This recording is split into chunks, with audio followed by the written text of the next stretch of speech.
Well, good morning, everyone. It's so nice all of you are here on our winter day. And, we call this snow day in Florida when the rain comes down like that. It was a lot of rain, wasn't it? Today we're going to continue our talk about prosperity and specifically about the law of attraction. How many times have you heard someone say, or you've said it yourself, birds of a feather flock together? Or like attracts like. These words are true. They are absolutely true. We're continually attracting into our lives those people, those circumstances, those events which correspond to our thoughts, to our inner feelings, and to our attitudes of mind. We are attracting them. For instance, now I don't think anybody here, I might be wrong, was brought up in this unity belief system, but do you remember the very first time you experienced unity or new thought? You remember that? Yes. Thought, wow, this is really great. And it wasn't long before you started running into other people who practiced new thought or went to unity or knew about unity. And you said, wow, isn't that a happy coincidence? Well, indeed, it was a happy coincidence, but it was an example of the law of attraction. And that's an easy one to remember. Now, I guess everyone is familiar with this story or a story like it about a man who moved to a new city. And when he got there, there was a wise old gentleman sitting at the gate of the city, and he talked to him and said, how are the people, what are they like in this city? And the wise old man said, what were they like in the city you came from? Oh, they were wonderful people, supportive, so happy, generous, great. And the wise old man said, people are just like that in this city too.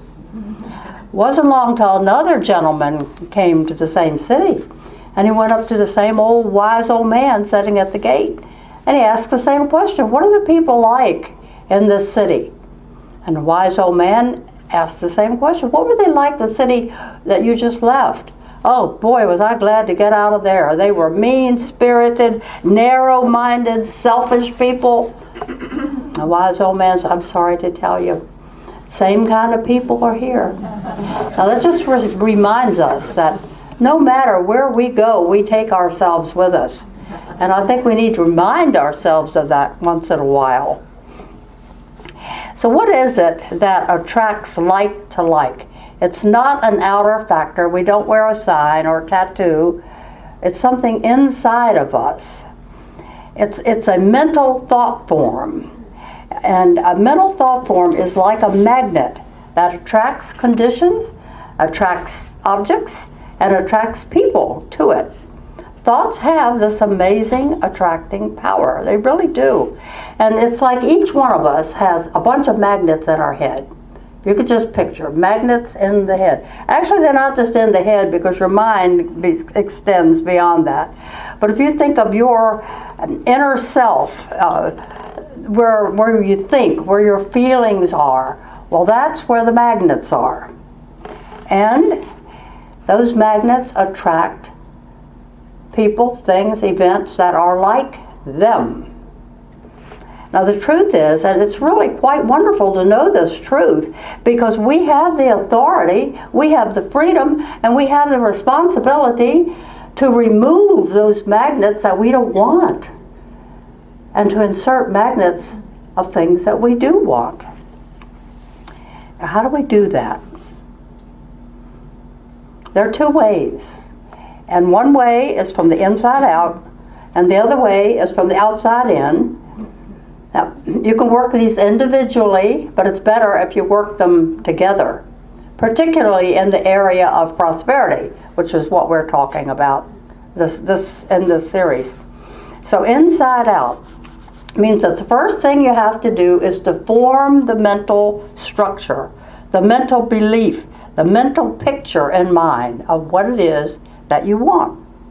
And then that law of mind action or law of attraction begins to draw to you whatever it is that you pictured. Okay, so far? This is the inside out teaching, and we'll put it in 4 steps so it's easier to remember.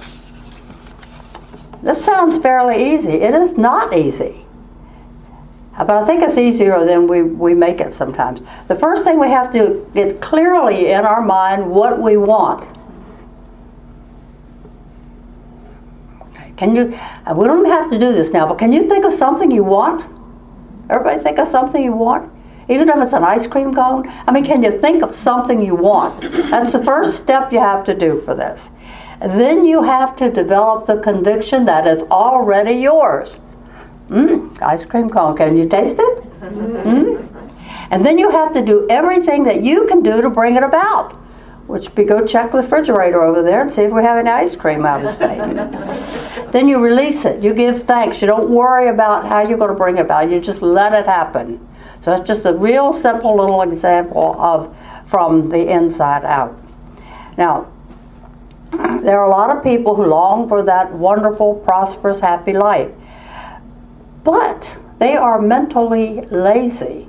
That's what I say. This sounds easy, but to actually go through the steps and follow it through, it takes some time. It takes being aware of your thoughts and continuously thinking of what it is that you're trying to bring about. People have trouble choosing what they want to begin with, and they figure, well, once I get rich, then I'll know what I want, so why bother with it now? That's not true. You won't ever get rich thinking that way. But you can get all the money that you need to bring about everything that you want in your life, but you have to start somewhere. And you have to start, we all have to start, where we are in consciousness. So step number 1, choose the thing or things that you want. Go home and please try this week. Just think of it. What is it that I want? Is it a new house?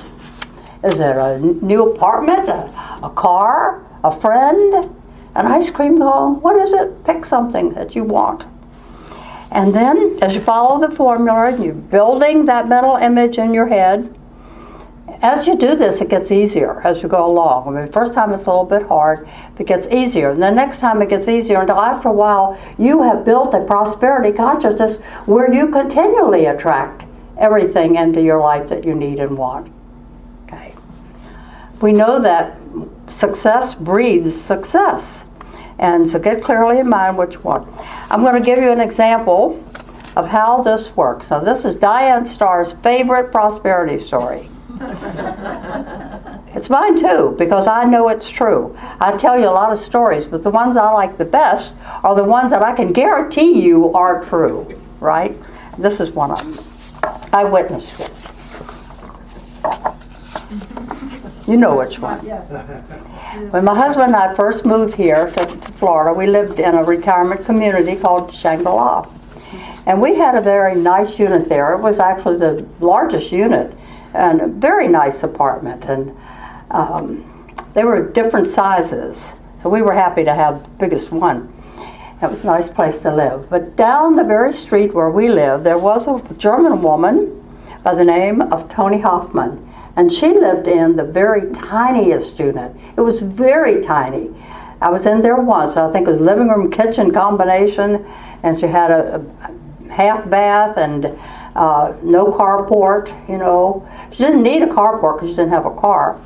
But anyhow, she worked as a nurse's aide. And she went everywhere by bus or by foot. She didn't have a refrigerator. She felt like she didn't need it. She bought her food day by day. She didn't have an air conditioner. She didn't have a hot water heater. When she came home from work, she went over to the community pool, went swimming, and took a shower right there in nice warm water. Now it sounds like she was being very stingy, doesn't it? She wasn't being stingy. She was working the law of attraction, the law of prosperity. You see, she saved every cent that she could so that she could take vacation trips to Hawaii every other year, which is where she wanted to live. And she did. She took these vacation trips. But what did she do to follow this program I'm talking about? Well, on her walls in that little tiny apartment, she got travel pictures of Hawaii. The ocean, the trees, all over her apartment she had that. And on the front of her house, she had a beautiful flowered wreath that looked like a lei, and she had aloha up there. This just went on and on. Eventually, she changed her name legally to Tony Aloha. Now, people thought she was a little weird. I did too, to tell you the truth. Strange woman. Well, whatever. Like I said, whatever. That really applies here. Well, whatever happened to her. One day, she was she left for her vacation trip to go to Hawaii. And right before she left, she bought a lottery ticket. And she won a whole lot of money. She bought herself a condo in Hawaii, brought her daughters over to live with her. She never came back to Shangri-La. Somebody sold her place, and that was the end of that. So you see, it does work. Who would think that would happen to her? So step number 2 in this thing is conviction. To build up this prosperity consciousness, you have to feel that you already have it. Now that was certainly true for Tony Aloha. She felt that she had this, was Hawaiian. I mean, she felt it all the way. Jesus said more or less the same thing in Mark 11:24. All things whatsoever ye desire when you pray, believe you have received them, and you shall have them. The word conviction implies to us feeling. How would you feel? How would you feel when if and when you get the thing that you're imagining, you're creating? How would you feel when you get that? Now, I know Tony Aloha, she practiced this in the extreme. I don't think we need to go that far. But one thing that we can do, it's fairly easy, is to close our eyes, maybe once a day, twice a day. Close our eyes and envision what it is that we're trying to demonstrate. Think about it. Think about it. Picture it. Maybe it's you want to be a different type person. Picture that person you want to be in your subconscious. Your subconscious mind, they've proven scientifically, accepts these mental pictures as real, just as if they are real. So that's an easy thing to do, to strengthen your mental magnet. Take time in meditation, or just take time sitting in a chair, be quiet and still, and picture in your mind's eye what it is that you want. Now, the third step of this inside-out thing is to do everything you can to bring it about. It doesn't mean bring it about yourself, but do what you can to bring it about. The old Quaker saying, you know what it is, when you pray, move your feet. So we have to do our part too. We have to do what is ours to do. There was a story of a young woman who went to a truth teacher. Teacher wasn't me, but I wish it were. Anyhow, she wanted help in finding a suitable husband. The truth teacher told her, oh, well, that's fine, we can do that. But what you're going to have to do is make yourself the right type of person who can attract the right kind of husband that you want. A lot of doing that is prayer work. So spend time in prayer, praying about yourself and your qualities. Well, then next Saturday evening, the woman called the truth teacher and she said, I've been waiting all week, nothing's happened. And the truth teacher said, well, it's Saturday night, what are you doing? She said, I'm in my room praying like you told me to do. And she said, where's your roommate? Well, she's down the hall at a party one of the neighbors is giving. And the teacher said, well, are you invited to that party? She said, yes, I was invited. I'm doing what you told me to do. I'm praying. I'm doing my spiritual work. And the teacher says, are there men at that party? And yes, there are men there. And she said, well, get yourself down there. I told you to pray about it, but I never said that attracting the right man would come flying in through the window. So we have to do our part. Have to do everything we can. And no matter how trivial it seems, we still have to do our part. And the last, number 4, release it, give thanks, and let it happen. Now, and in releasing it doesn't mean you stop doing your part. Releasing it is to stop worrying about how it's going to come about. That's not your job. And giving thanks, because gratitude is a catalyst. It's like a fertilizer that promotes the process of the law of mind action. Release it and let it happen. The words that probably would upset our Father, Mother, God more than anything, if our Father, Mother, God got upset, would be words like, yes, but how? We ask for something. Yes, but how is that going to come about?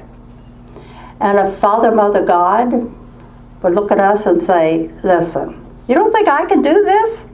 I did creation. Did you forget? Maybe you better choose something a little bit smaller that you would like to have, that you can believe that I can bring to you. Instead of that ice cream cone, maybe you should just go get a drink of water. And maybe that's the way God thinks. I believe that God has a lot more confidence in us than we have in Father, Mother, God sometimes.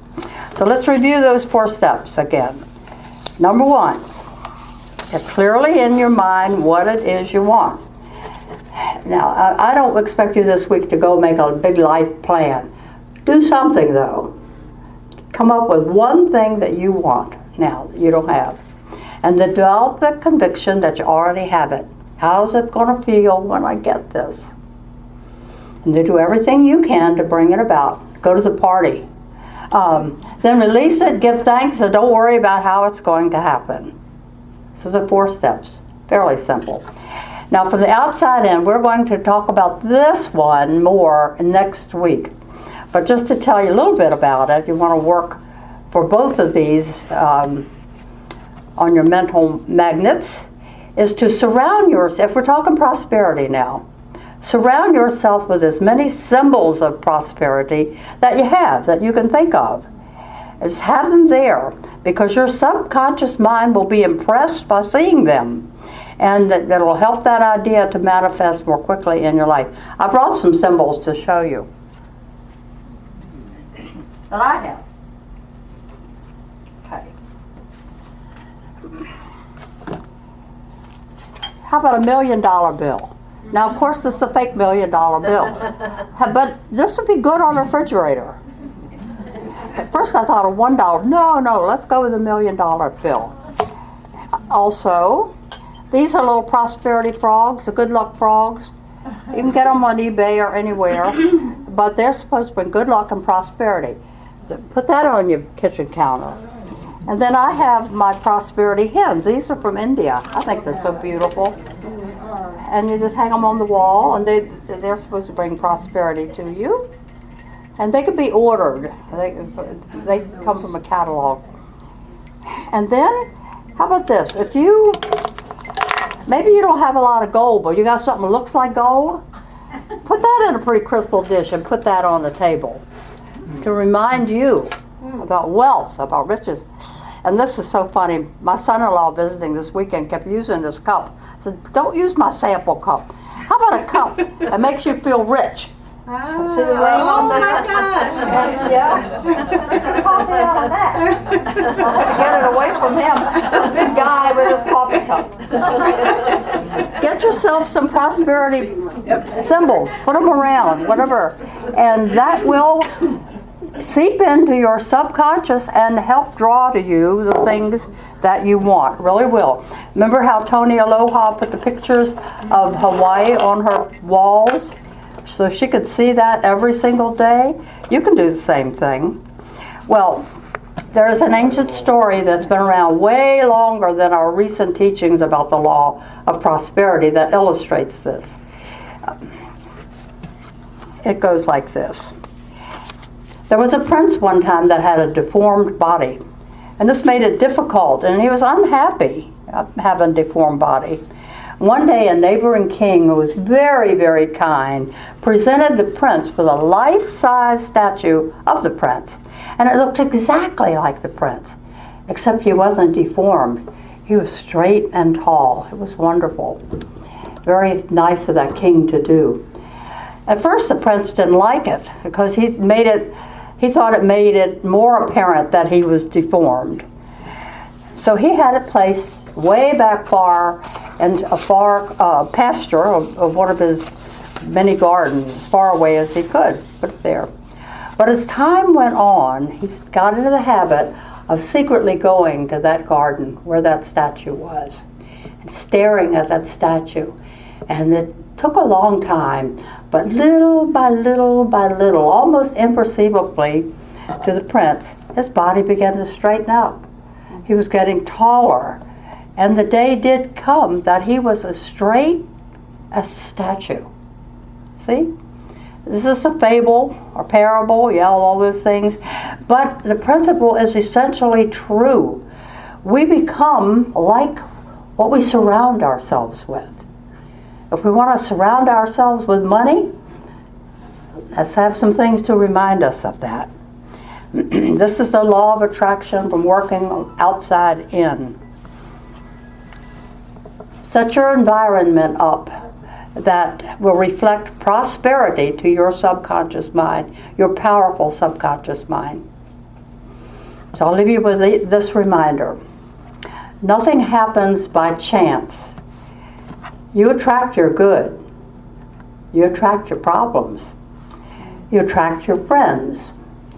And you attract your enemies. You attract failure.